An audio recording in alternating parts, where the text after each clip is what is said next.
Agora, enquanto o Afeganistão se aproxima do 5º aniversário do retorno do Talibã ao poder, a Frente Unida do Afeganistão, liderada pelo ex-comandante do Exército Nacional Afegão, Sami Sadr, anunciou o lançamento de uma campanha militar contra o Talibã. Agora, o comunicado afirmou que a campanha tem como objetivo apoiar o que descreveu como uma missão de libertar o Afeganistão, devolvendo o poder ao seu povo. Agora, o anúncio também ocorre em meio a um aparente aumento das atividades armadas por grupos anti-Talibã em todo o país. Aqui está a parte do comunicado deles. Por quase 5 anos, os clamores da nossa nação, liderados pela nossa sociedade civil, não foram ouvidos pela comunidade internacional. Todos os dias, o Talibã inventa um novo método para assediar, degradar, prender e matar o povo afegão. Agora, está claro que a ideia de um acordo negociado com o Talibã fracassou. O processo de negociação deve ser interrompido de uma vez por todas, e esse processo precisa ser reconhecido como uma iniciativa fracassada. Estamos aqui com o tenente-coronel aposentado Will Selbert, dos Estados Unidos. Exército do Oeste, se eu estiver correto. Will, você pode me corrigir. Mas ele é um oficial aposentado, especializado em assuntos internacionais. Colaborador do Long War Journal, da Fundação para a Defesa das Democracias. E muitas outras coisas aqui. É difícil conseguir esses caras. É difícil apresentar todo o seu currículo aqui. Então vamos deixar você corrigir qualquer erro que eu cometer. Mais do que suficiente. Resumindo, você é um convidado importante para falar sobre esse assunto. E obrigado por me receber. Obrigado por se juntar a nós aqui. Olha, o que esses caras estão fazendo é realmente interessante ver. Já se passaram 5, quase 6 anos desde que o Talibã assumiu o poder aqui. Ainda existem vestígios legítimos do que foi o governo anterior? Quem compõe esse grupo? Então, existem vários grupos de resistência anti-Talibã. Há cerca de, quero dizer, pode haver até uns 20, mas realmente existem 5 principais, eu diria. E Sami Sadr lidera a Frente Unida Afegã. Ele foi um ex-comandante do Corpo do Exército Nacional Afegão na província de Helmand, que fica no sul do Afeganistão, durante a queda. E ele deixou o Afeganistão e logo depois fundou a Frente Unida Afegã.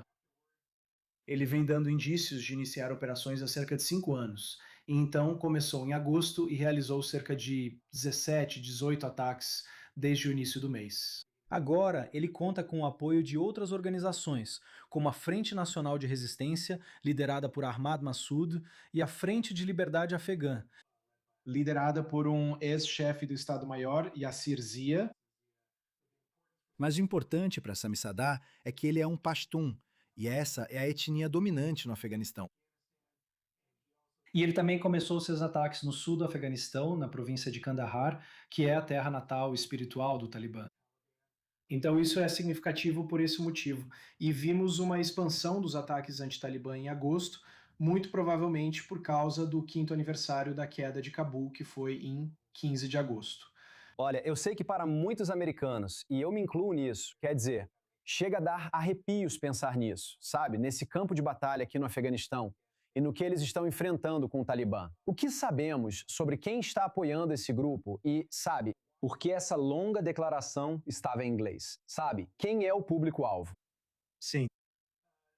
Quem está apoiando o grupo é meio desconhecido. Ele tem, sabe, ligações com o Tajiquistão. Muitos desses caras têm. Massoud tem muito reconhecimento internacional. Mas eles não têm um patrocinador estatal que lhes dê apoio. Eles não têm um santuário. Então, o verdadeiro objetivo deles, e isso já 5 anos após o governo do Talibã, é, sabe, tentar criar algum tipo de área onde eles tenham basicamente liberdade de manobra, uma área própria dentro do Afeganistão, uma área ampla, por assim dizer. E nós vimos, no último mês, mais ou menos, que isso está começando a ganhar um pouco de força em áreas no nordeste do Afeganistão, em uma província chamada Badakhshan, que fica perto da fronteira com a China, que eles conseguiram criar um pouco de espaço de manobra. Mas eu diria que todos esses grupos, eles não são unificados, eles não estão sob uma única hierarquia. Eles meio que operam todos de forma independente. Eles coordenam um pouco, mas esse é historicamente o modo como grupos de resistência lutaram no Afeganistão. Então não é algo fora do comum vê-los agindo assim. Olha, o Talibã aparentemente conseguiu manter a estabilidade, ou pelo menos consolidou o controle de forma bem firme. Mas existem ameaças. Quero dizer, eles estão enfrentando... Temos o ISIS na região, o ISIS-K, o próprio exército paquistanês. Eu não sei se o Talibã paquistanês é, você sabe, tão amigável com eles ou não. Outros grupos rebeldes, quero dizer, é todo um leque de ameaças que o Talibã realmente enfrenta, estou certo? Não, você está correto, existe essa ideia de estabilidade. E isso porque, para ser honesto, o Talibã está mais forte do que estava antes do 11 de setembro. Antes do 11 de setembro, havia um foco de resistência na província de Panjshir. Mas agora eles estão enfrentando dilemas diferentes. Eu diria que eles estão enfrentando o Paquistão com operações transfronteiriças, o ISIS-K, que pode ter realizado um ataque recente com granada de mão em Cabul ontem. E agora eles estão enfrentando uma oposição multiétnica, que está realizando ataques diários por todo o país. E não é só o Talibã, e acho importante destacar isso. A equipe de sanções e monitoramento das Nações Unidas, que faz muitos relatórios sobre isso, mostrou que existem campos de treinamento da Al-Qaeda em 12 das 34 províncias, e que o país abriga o Talibã paquistanês. Então não é só o Talibã que está lá, eles têm uma série de outros grupos jihadistas que praticamente têm liberdade de movimento por todo o país. Will Selberg, é ótimo ter você conosco, conversa interessante, obrigado por se juntar a nós diretamente de Austin. Espero vê-lo Muito novamente no obrigado. programa. Obrigado.